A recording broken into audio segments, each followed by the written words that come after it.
বন্ধুরা, আমি তোমাদের প্রিয় নেহা দিদি চলে এসেছি নতুন একটি মা ও ছেলে নিয়ে। আজকের গল্পটি শুনলে তোমাদের পাইপ দিয়ে ঝরনার মতো পানি বের হয়ে যাবে। আর হ্যাঁ, তোমরা যারা আমার ইমো নাম্বার চাও তারা আমার চ্যানেলটি সাবস্ক্রাইব করে রাখো।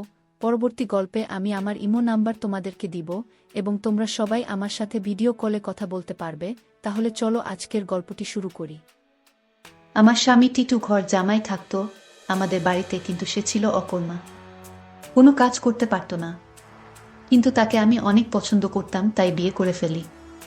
আমার মেজ ভাবির সন্তান হতো না, তাই আমার মেজ ভাই সবসময় মনমরা হয়ে থাকত আর ভাবিকে বলতো তোকে ছেড়ে দিয়ে আরও একটা বিয়ে করব।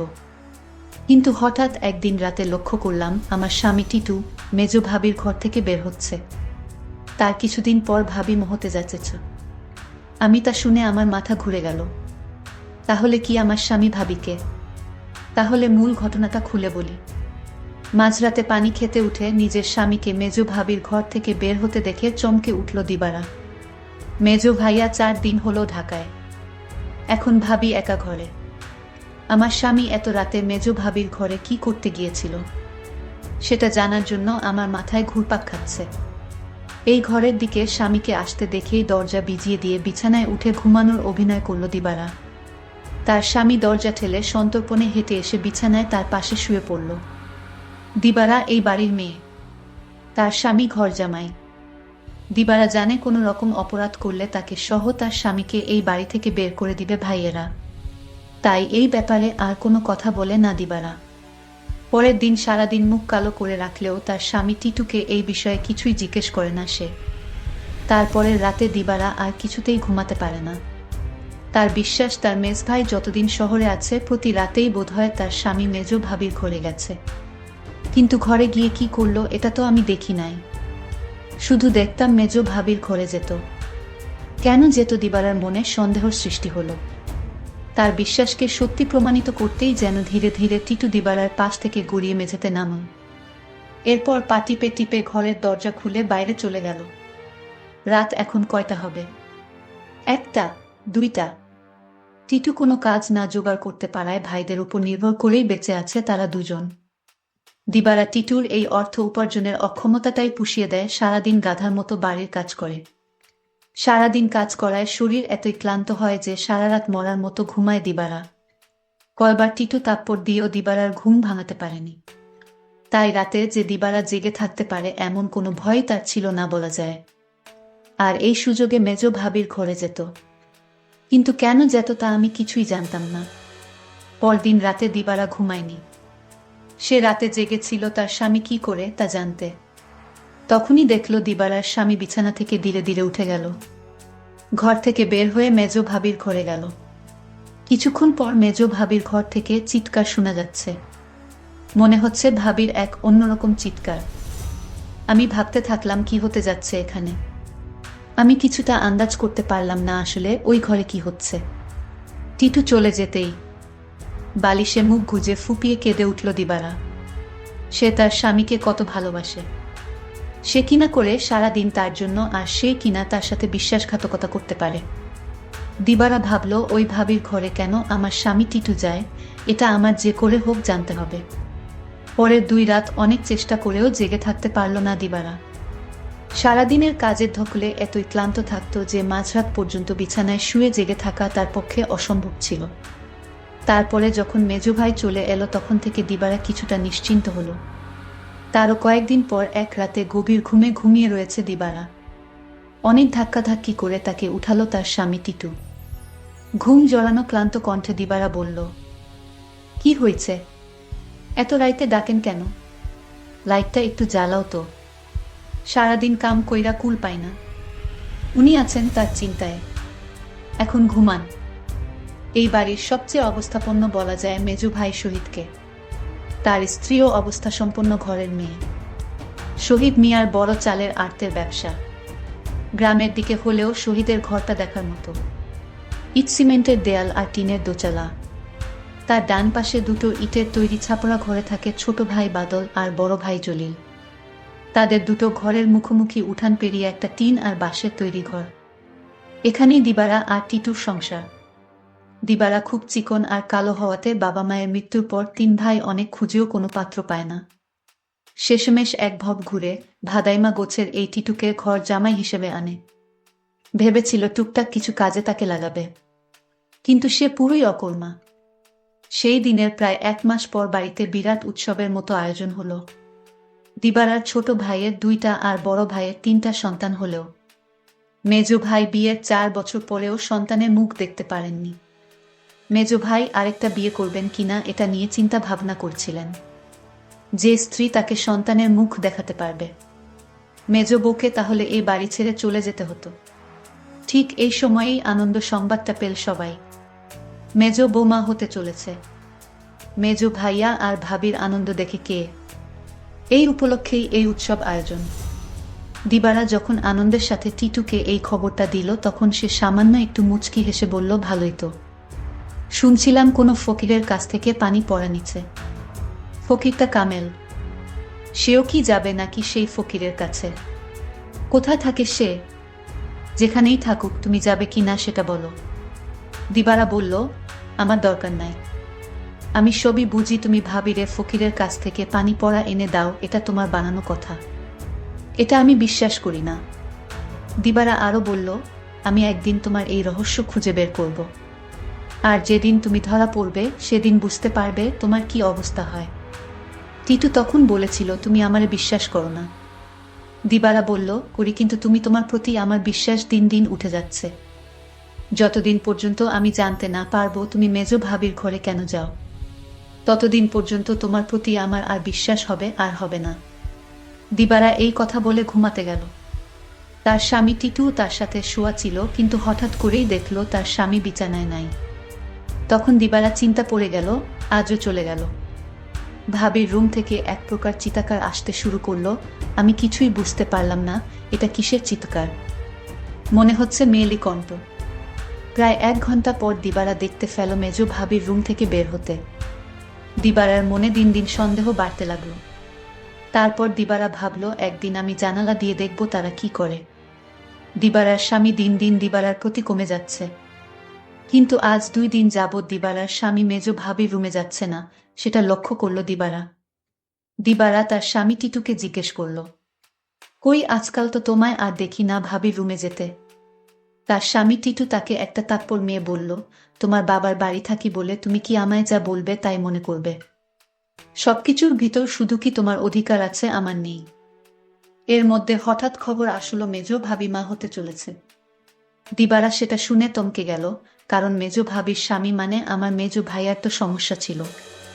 তাহলে কিভাবে সে মা হতে চলল? আমার মাথায় কোনো কাজ করছে না। আমার মনে সন্দেহ হতে লাগলো। দিবারা তার স্বামীকে বলল, আপনি এখন আর দেখি দিবারার রুমে যান না কেন? কখন কি করব সেটা আমার ব্যাপার। যাই হোক, আমি এবার অপেক্ষায় আছি কখন আবার আমার স্বামী তার রুমে যায় সেই প্রতীক্ষায়। এর কিছুদিন পর তার স্বামী টিটু ভাবির রুমে গেল। তারপর আমি জানালা দিয়ে যা দেখলাম তা দেখে আমার চোখ ছানা বড়া হয়ে গেল। দিবারা এই দৃশ্য দেখে সে বিছানায় শুয়ে কান্না করতে লাগলো। ঠিক তখনই আমার স্বামী টিটু আমার রুমে এসে পড়ল আর আমায় বলতে লাগলো, আরে শাহানা, লাইট জ্বালাও না, দেখ কি দেই। বিরক্ত হয়েই বিছানা থেকে নেমে লাইট জ্বালালো দিবারা। তারপর চকিতে এসে বসল। টিটু তার সবগুলো দাঁত বের করে হেসে পাঞ্জাবির পকেট থেকে এক জোড়া চুড়ি বের করল। আরেকটু কাছে আসো, পরায়া দেই। চুড়িগুলো দেখেই চিনল দিবারা এগুলো স্বর্ণের। আর এর মালিক যে মেজ ভাবি ছাড়া কেউ না, তাও সে ভালো করে জানে। সে ভয়ে ভয়ে ফিসফিস করে বলল, এগুলা তো মেজ ভাবির, তুমি পাইলা কই? আরে ভয় পাইও না, চুরি করি নাই, মেজ ভাবি আমারে দিচ্ছে। বলো কি? সে কেন দেবে? তোমারে একটা কথা কই। কই কই কইরাও এতদিন কইতে পারি নাই শর্মে। ভাবছিলাম তুমি আমারে ভুল বুঝবা, কিন্তু তোমারে আমি কি কিছু গোপন করি বলো? ভুল বুঝো না বউ।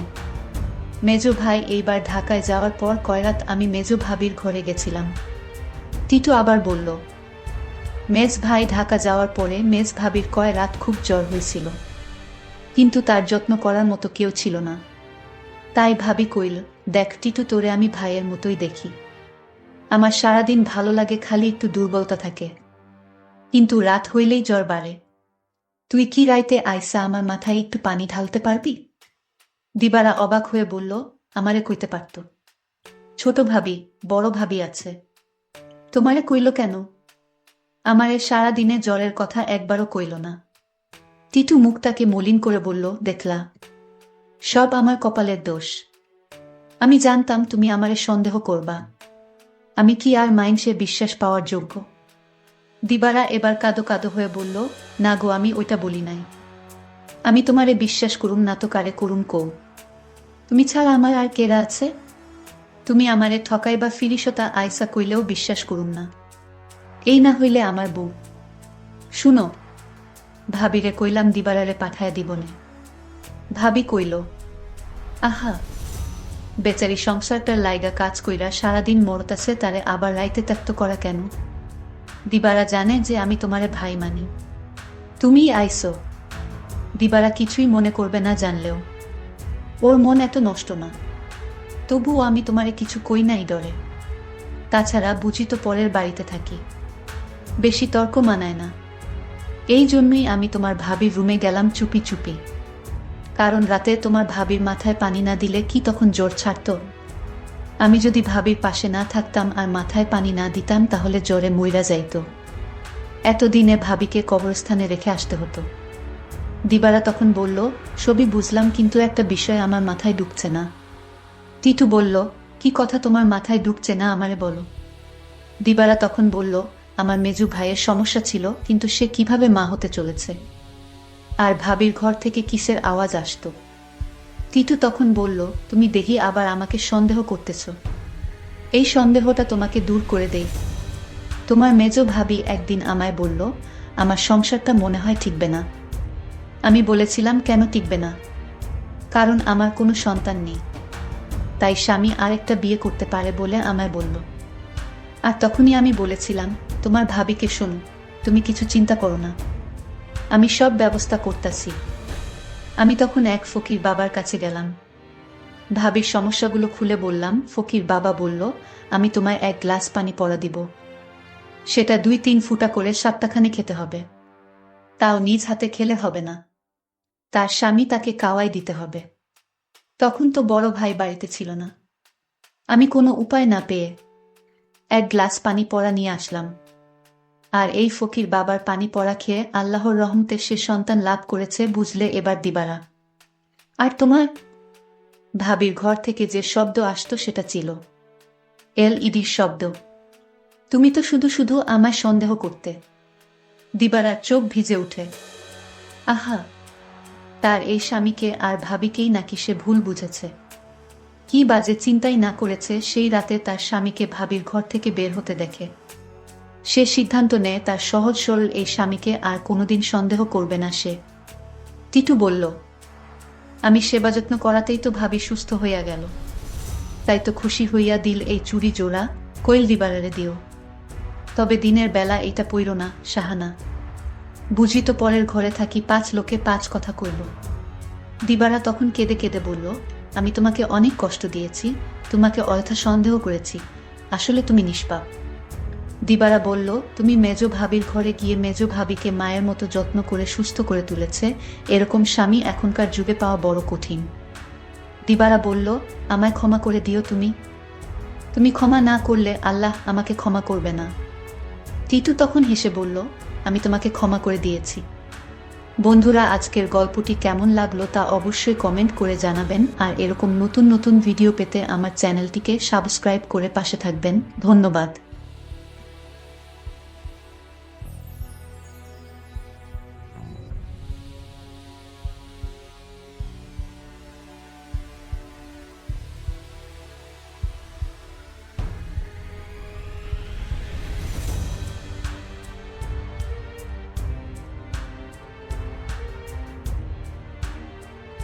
বন্ধুরা, তোমরা যারা আমার ইমো নাম্বার চাও তারা আমার চ্যানেলটি সাবস্ক্রাইব করো, কেননা পরবর্তী গল্পে আমি আমার ইমো নাম্বারটি তোমাদেরকে দিব। যারা আমার চ্যানেলটিকে সাবস্ক্রাইব করবে, আমি শুধুমাত্র তাদের সাথে ভিডিও কলে কথা বলবো।